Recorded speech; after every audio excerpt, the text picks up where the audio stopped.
Ça m'étonnerait. Comment ça m'étonnerait?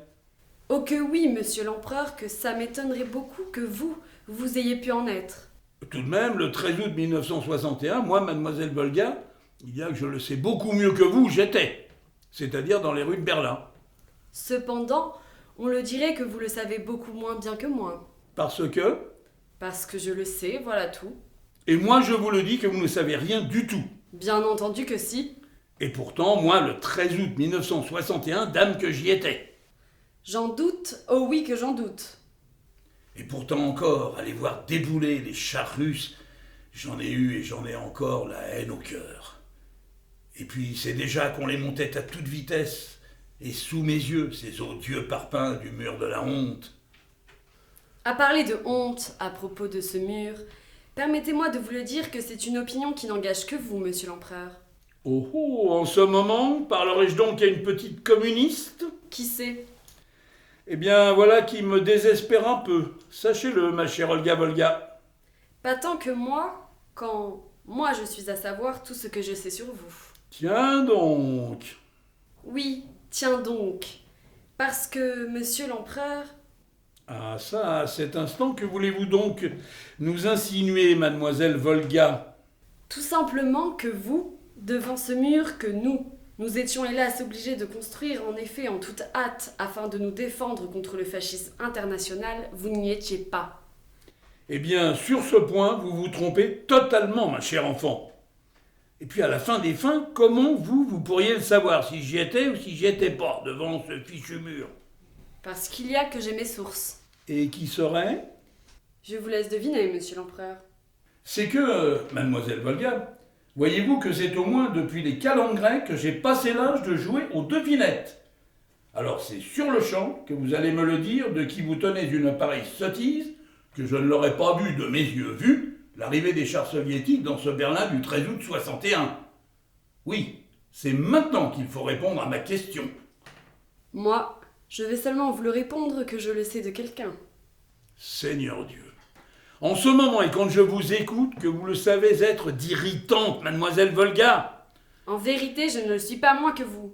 Et pourquoi ça, je vous prie? Oh ça, naturellement que vous le savez très bien pourquoi. Franchement, et puisqu'il faut que je me répète, il y a que je n'en vois vraiment pas la raison. Allez, puisqu'il en est ainsi, plutôt que de continuer de nous mettre sur la gueule, je crois que nous ferions beaucoup mieux d'en revenir à mon discours de la semaine prochaine. Tenez, reprenez page 3 à rideau de fer, je vous prie. Et en écrire encore des sornettes cousues de fil blanc, certainement pas.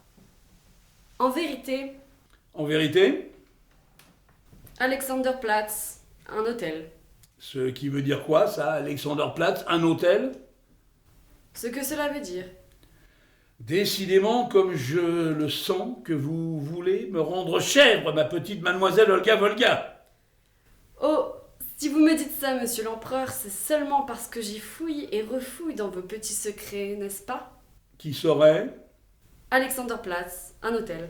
Encore. Mais enfin, vous n'avez que ça à la bouche, cet hôtel de l'Alexanderplatz? Tout simplement parce que c'est là que tout a fini et que tout a commencé. Et monsieur l'écrivain Léon l'Empereur, il le sait tout aussi bien que moi. Oh oh, fini, commencé. Tout de même, voilà qui est très sibyllin de votre part, mademoiselle Olga Volga. En êtes-vous si sûr? Pardi que oui. Mais enfin bon, il suffit. Comme je viens de le dire, c'est qu'il y a que le temps passe, et que même il passe à toute vitesse. Alors, de grâce, revenons-y à ce satané discours. Certainement pas. Parce que... Chambre 13. Et donc, chambre 13? Nous sommes le 13 août 1961, en effet. Et moi, comme je ne peux que le répéter, je suis en train de regarder les chars soviétiques qui sont en train d'investir Berlin-Est. Non pas, car vous êtes dans votre chambre. La chambre 13 de votre hôtel de l'Alexanderplatz. C'est après que j'y serai, quand tout serait fini. C'est pendant que vous y seriez. Non, c'est après. J'en doute, oh oui que j'en doute. Allons, de votre part, mademoiselle Volga, seulement et des billevesées et des balivernes et des calembredaines que tout cela. Je vous le dis que vous n'avez sur mon compte que de très mauvaises informations, car moi, j'y étais bien dans les rues à les compter, les chats russes. Et tiens, à cet instant-là, c'est par paquet de 10 qu'ils avançaient Unter den Linden. Tout de même, et à ce que je sais, quand je vous l'ai dit cette affaire, je ne suis pas complètement fou, ou pourquoi pas déjà sénile. En vérité, mes informations, elles sont tout ce qu'il y a de plus pertinentes, monsieur l'empereur. D'ailleurs, tout comme les vôtres de ce jour-là. Ah ça, pourrait-on le savoir, ce que vous êtes encore en train d'insinuer, ma chère amie? Onde courte. Comment ça, onde courte? Oui, onde courte. Un certain hôtel de l'Alexanderplatz, chambre 13. Oh ça, il faut que vous y reveniez une fois encore à cet hôtel de l'Alexanderplatz. Et puis c'est quoi ces ondes courtes? Ma chère enfant, quand je vous entends, n'est-ce pas que vous nous avez beaucoup trop lu de romans policiers? Au moins, je parlerai plutôt de romans d'espionnage. Parce que maintenant on parlerait d'espionnage. En effet, monsieur l'empereur. Que vous êtes amusante. Et vaut beaucoup moins que moi. Parce que, quand je parle d'ondes courtes, vous êtes devant ce poste émetteur qui avait été caché dans une valise, qui, elle, avait été cachée derrière cette cloison, et qui, elle, de cloison, avait été aménagée par des plombiers de rencontre dans cette chambre 13. Comment ça, poste émetteur, cloison, valise, plombier de rencontre? En effet, que je vous parle ici de poste émetteur, de cloison, de valise et de plombier de rencontre. Eh bien, décidément, je vous le redis en ce moment que vous pouvez l'être d'amusante, ma chère enfant. Mais beaucoup moins que le message que vous nous pianotiez en toute hâte sous cette fenêtre, depuis laquelle on les voit arriver enfin à notre secours, les chars qui vont nous sauver pour un bon moment de l'esclavage capitaliste. Ah ça, ainsi que je vous entends, vous êtes vraiment une jolie communiste, mademoiselle Volga. En effet que oui, et même que j'en suis très fière. Hélas, quand je vous comprends, et comme je vais vous le redire, voilà qui m'éloigne beaucoup de vous. Parce que le bolchevisme, d'ailleurs tout autant que le fascisme, ce n'est vraiment pas ma tasse de thé. Allez, trop de morts, trop de camps, trop de goulags, et beaucoup trop de vies brisées, tout ça. En tout cas, cela vous éloigne moins que moi de vous, quand je le sais que vous êtes et que vous avez été un de nos pires ennemis. Voyez-vous ça? Et ce d'autant plus que ce message émis depuis la chambre 13 à destination des services de renseignement de votre cher pays, il a été pour le moins désobligeant et pernicieux quant à la cause de l'amitié entre les peuples opprimés. Ce message, franchement, s'il a pu contribuer un tant soit peu à déplaire aux camarades de l'Union soviétique, tant mieux. Eh oui, tant mieux. Ah, pour le poste émetteur, enfin vous avouez. Oui, bien entendu que je veux bien l'avouer.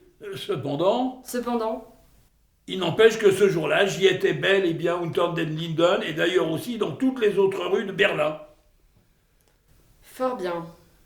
Admettons.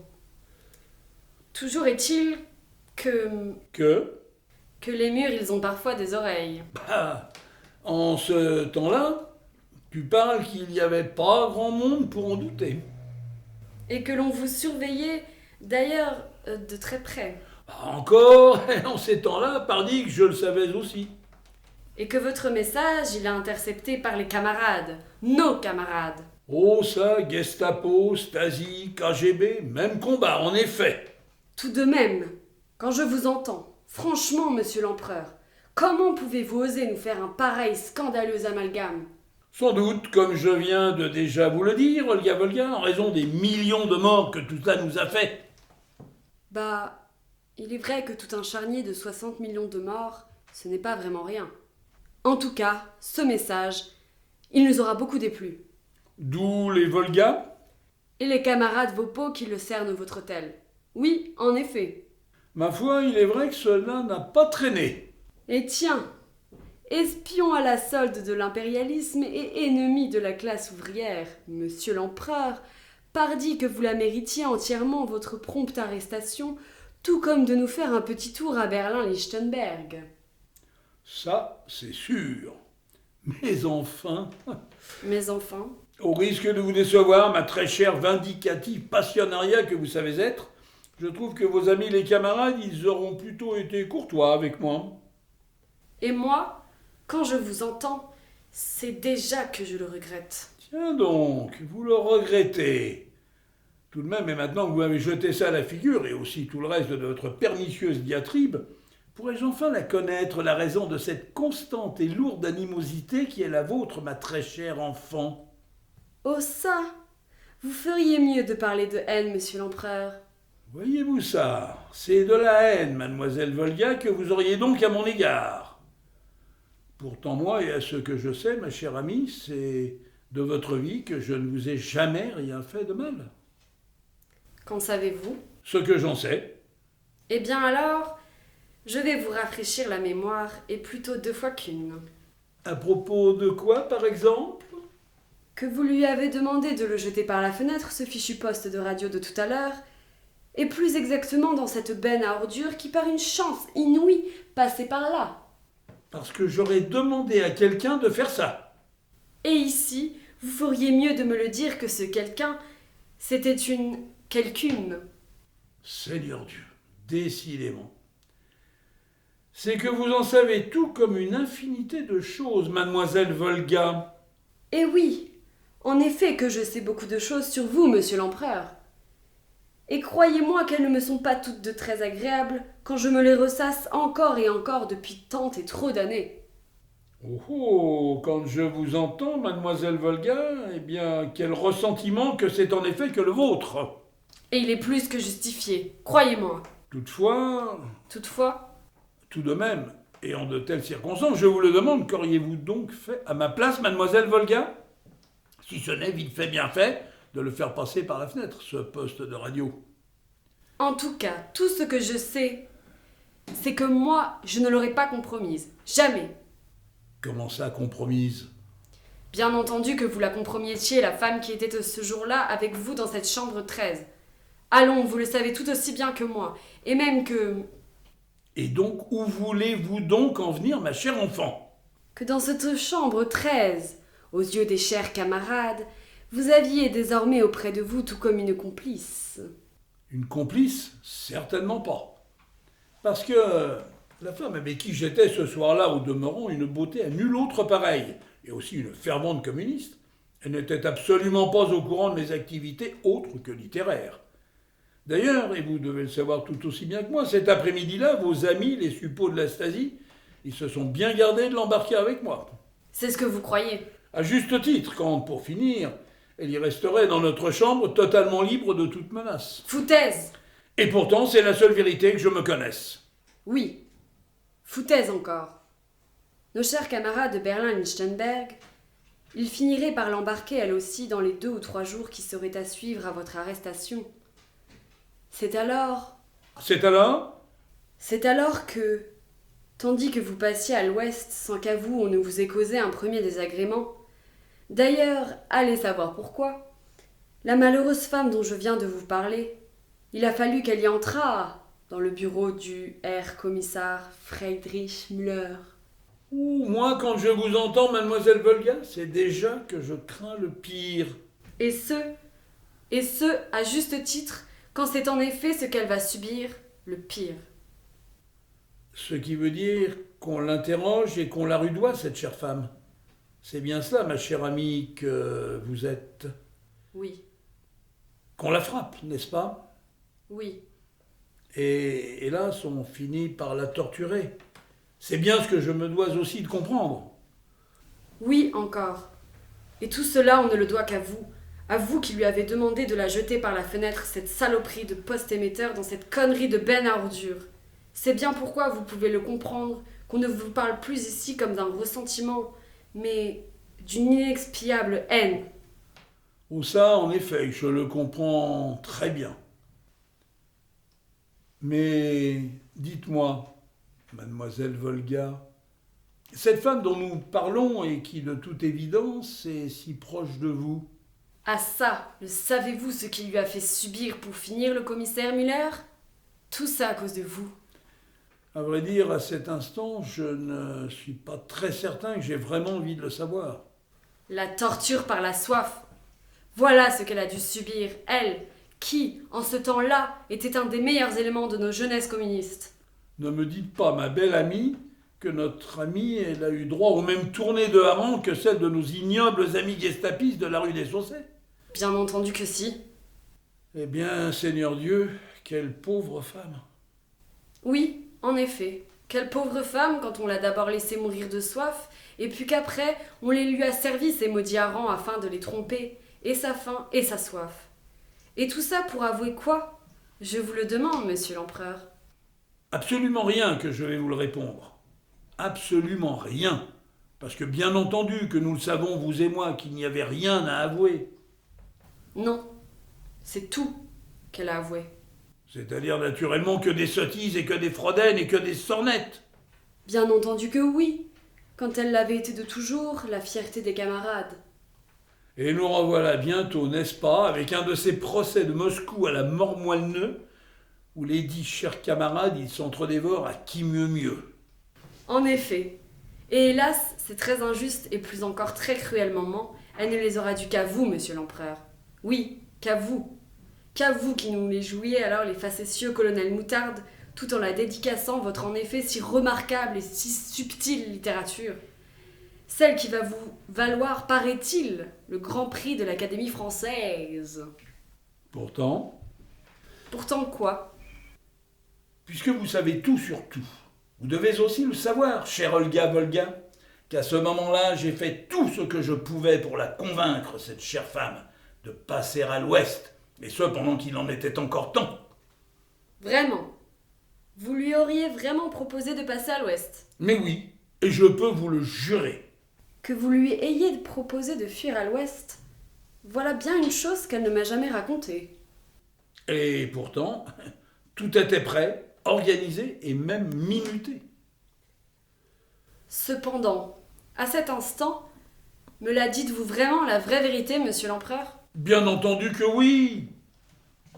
Et le jour dit, elle avait juste à monter dans le métro avec moi, et puis après, c'est enfin qu'elle était à jamais sauvée. Mais elle ne l'a jamais fait, ça, de le prendre avec vous ce métro. 1000 fois hélas, oui, en effet. Moi, tout ce que je comprends, c'est qu'elle a préféré rester fidèle à son idéal révolutionnaire, ce qui est tout à son honneur. Voilà tout. Oui, peut-être. Parce qu'il y aurait une autre explication, monsieur l'empereur? Franchement, je vous avoue, je n'en sais trop rien, mademoiselle Volga. Tout ce que je sais, malgré tout ce qu'elles auront pu être mes objurgations, c'est hélas qu'elle n'a jamais voulu m'écouter. Elle qui... Elle qui? Eh bien, quoi vous ne savez pas? Et que devrais-je savoir? 17 juillet 1942. Et moi, monsieur l'empereur, c'est maintenant que je vais vous dire 16 août 1961. Paris est un enchantement de fleurs et d'oiseaux. Berlin est une ville martyre, et dans ses décombres, elle chante à jamais la mémoire de Rosa Luxembourg. On frappe à sa porte. On tambourine à sa porte. Elle ne répond pas. Elle ne répond pas. Ouvrez, police, qu'on hurle. Ouvrez, Polizei, qu'on crie. Qu'elle passe devant la loge de la concierge. Une salope, celle-là. Qu'elle essaye de le deviner, qui des habitants de l'appartement collectif l'a dénoncé aux camarades. Un ignoble salaud, celui-là. Bientôt, elle est rue Nélaton. Bientôt, elle est Rouchestrasse, au numéro 103. Le vélodrome d'hiver. Berlin-Lichtenberg.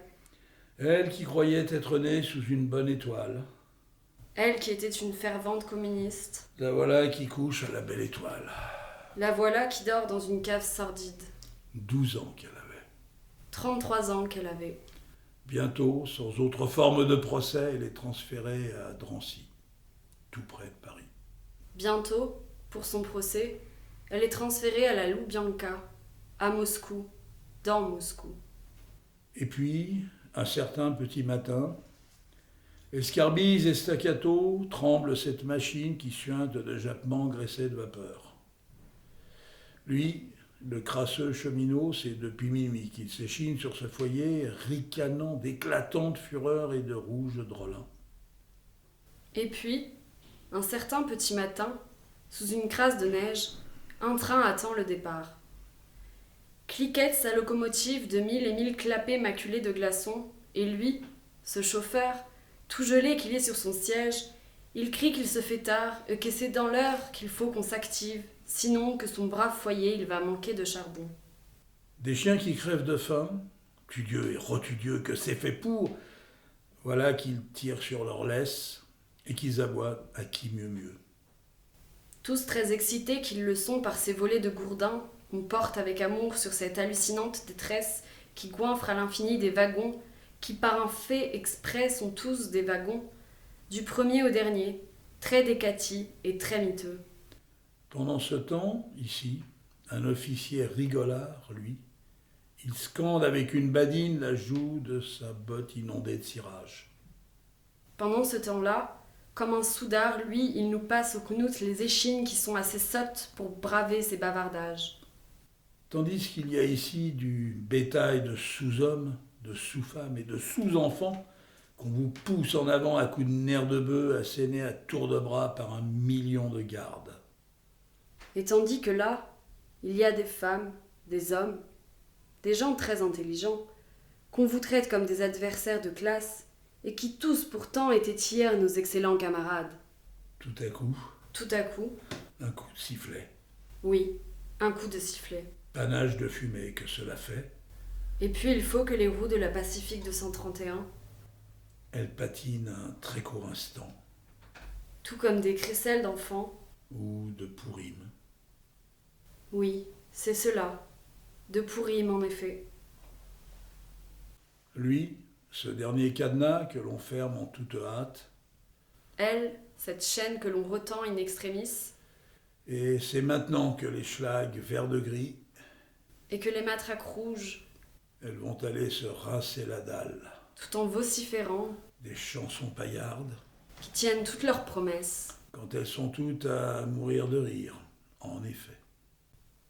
Bientôt, Bientôt, à ces lucarnes, à ces fascistas au cours des barreaux, et des barbelés peints du sang, de ses mains ivres de liberté, se hissent des enfants qui cherchent à tout revoir, de ces banlieues gaies comme des pinsons. de cette blanche campagne qui les a vus naître. Puis, c'est alors que, dans chaque wagon, Tour de roue après tour de roue, s'éteignent peu à peu tous les cris, d'Obamo 3000 innocents, qui, avant longtemps, vont être sacrifiés. sur l'autel de la haine. Et plus encore sur celui de la plus sotte des bêtises. Elle, qui n'a que 12 ans, joliment habillée d'un corsage de soie blanche et d'une jupe fleurie, voilà qu'elle s'est hissée sur le tranchant de sa valise. Par cette lucarne de tout à l'heure, voit-elle alors cette marmaille toute marelle et cerceau, tandis qu'une belle fermière de 20 ans, elle étend son linge immaculé dessous un soleil d'enfer. Elle, qui depuis longtemps n'est plus une enfant, par ce vasistas, voilà qu'elle regarde ce cheval presque gris qui tire sous la bise un chariot de malheur.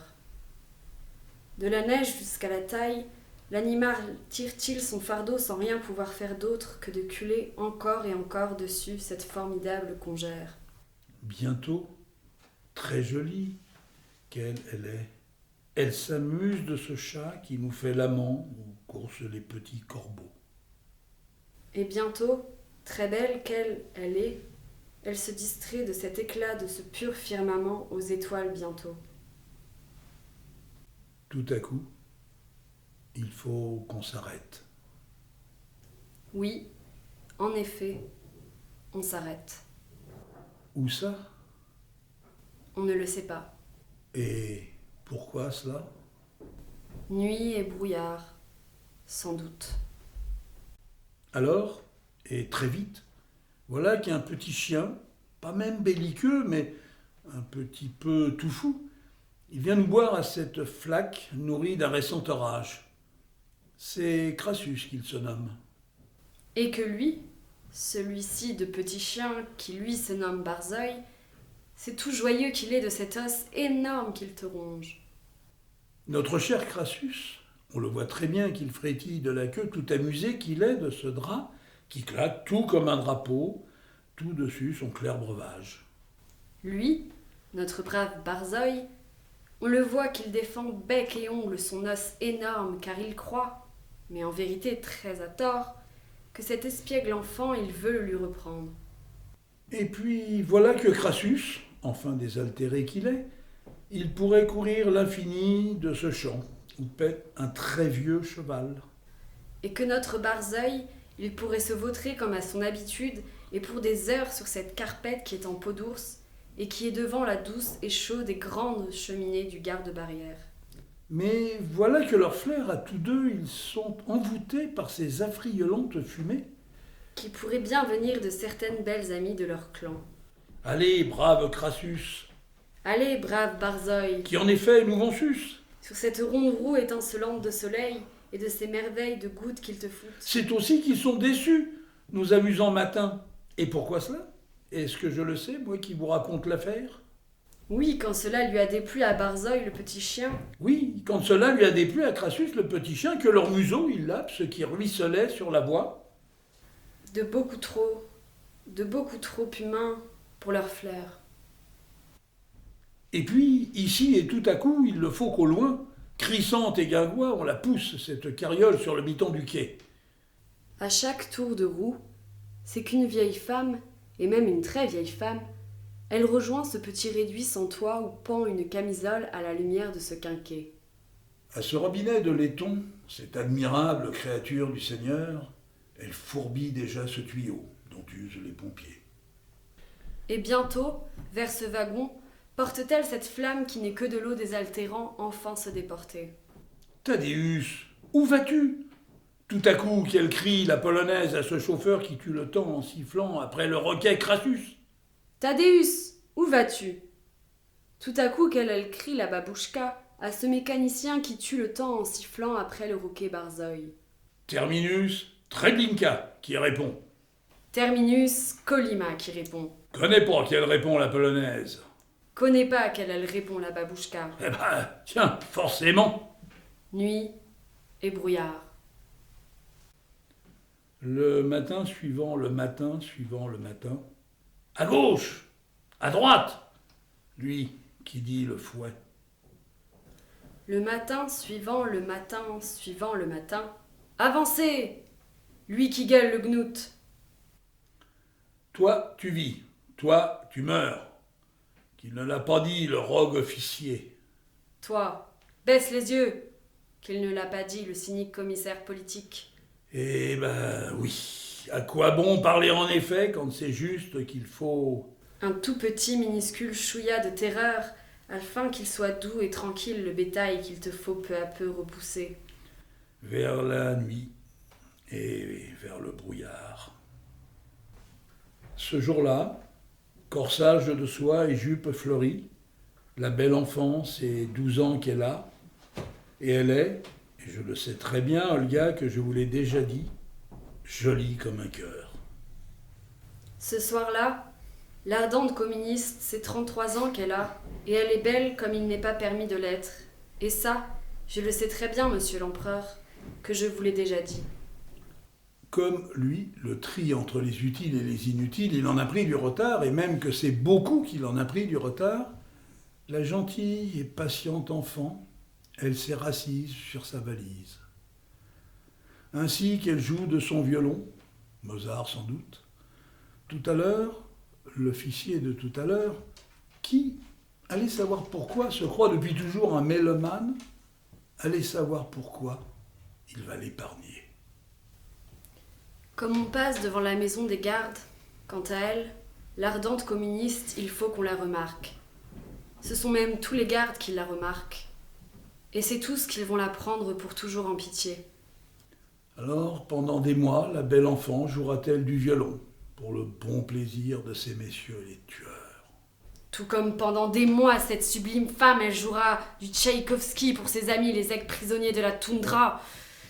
Et quand on sait tout cela, ce que ma mère, elle a subi, Colima, après Treblinka, voilà pourquoi, monsieur l'empereur, moi qui vous parle, je suis plus que jamais en droit. D'en effet me fumer. Sauf que... Sauf que,